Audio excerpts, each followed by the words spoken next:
Hey there, Sharon Horne-Ellstrom here. Welcome to day 2194 of What You Have to Know, documenting the journey. I'm going to hang on to my coffee, I guess. As I originally transitioned from the brick and mortar corporate world of business to the online world of business, and then back and forth again with the pandemic and everything, it reinforced to me personally the absolute critical nature of being involved in both the online and the offline world simultaneously. If you were already online, it gave you the flexibility to continue doing business, even though you couldn't be with people in person. And so I learned a lot of lessons during the pandemic. Had to, just like everybody else, pivot and change and do a lot of things. But fortunately for me, I was already online and had an online presence and was doing things online already. And so it was less of a transition than it was for millions and millions of other people that never jumped online. And guess what? It's really interesting. People think that, oh, everybody's online. But guess what? No, they're not. Have you ever searched for a business and found all they have is like a Facebook or a LinkedIn or a TikTok or something, but they really don't have a website or anything for their business page, or for any type of a business page? It's kind of mind boggling. So today, what are we talking about? What's going on? I'm going to go help with my granddaughters in a few minutes, so I want to hurry and knock this out so I can go process videos while I hang out with them. But we're talking about step 7 of our growing process for this year's Let's Grow annual challenge. And step 7 is to give and get. And I will make a new graphic. I just worked on this as we were working through the process this first time to try to see if I could make the different steps fit with the acronym growing. And it's a little bit of a stretch, but it still works. And so we want to find some way to easily remember each of the 7 steps. Just like when we do anything, I like to find ways to describe it that my mind will automatically link it up. Remember in school, we used to memorize lots of things, and I probably don't know or remember any of that stuff because it's buried so deeply in my brain that I can't access it. It's always there. We just don't have the ability to access it all the time. So I like to create things that are easy to access. And if I can fit our process to growing, the 7 steps of our process, then it's easy for me to remember and it's easy for me to teach and share.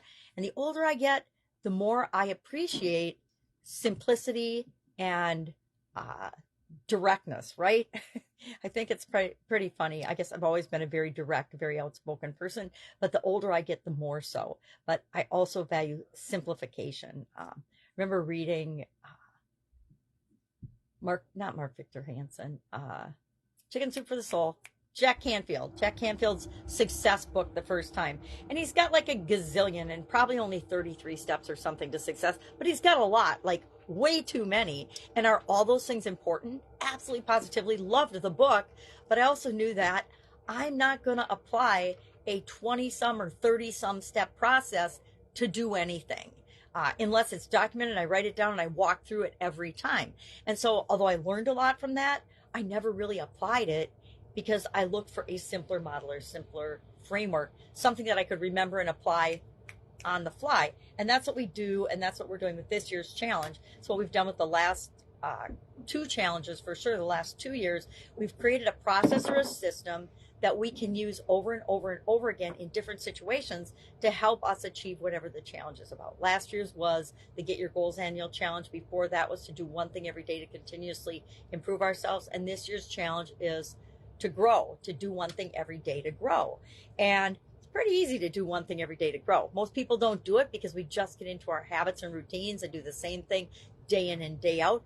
But that's intentional. We can intend to grow so that we can intend to see something wonderful or beautiful or positive every single day. And guess what? We see beautiful things then every day. If we intend to grow every day, we will grow in some way, shape, or form every day. Sometimes it won't feel great. Sometimes growing is painful. I don't believe that a seed breaks out. Well, I don't think that seeds feel pain, so maybe that's not a great example. But they don't pop out and everything is just hunky-dory easy. Sometimes there's not enough nutrition in the soil. Sometimes there's not enough rain. Sometimes there isn't what they need to survive and grow. And the same is true for us. But unlike a plant or a seed, we have the ability to take action and move and seek out and find whatever it is that we need. So talking about today's step 7 is give and take. And by give and take, I mean collaboration and seeking support. I think we give first and then we receive. We give and then whatever we need comes back to us, often tenfold.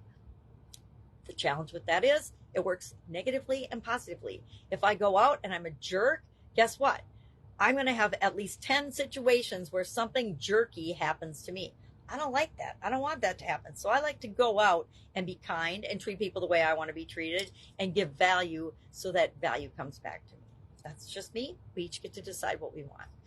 And then our topic for the Supersize Your Business, I do a couple pieces of content every day.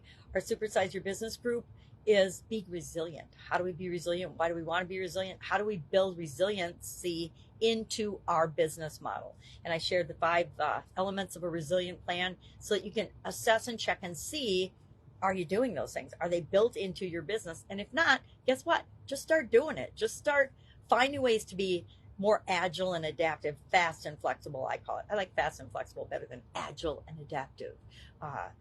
Because I think it's easy to remember, fast and flexible, fast and flexible. And we want to be fast and flexible because we don't control everything in our lives or in our businesses. All right, that's all I've got today. If I can help you in any way, ask. Otherwise, have an absolutely fabulous day, and I'll, of course, be with you tomorrow.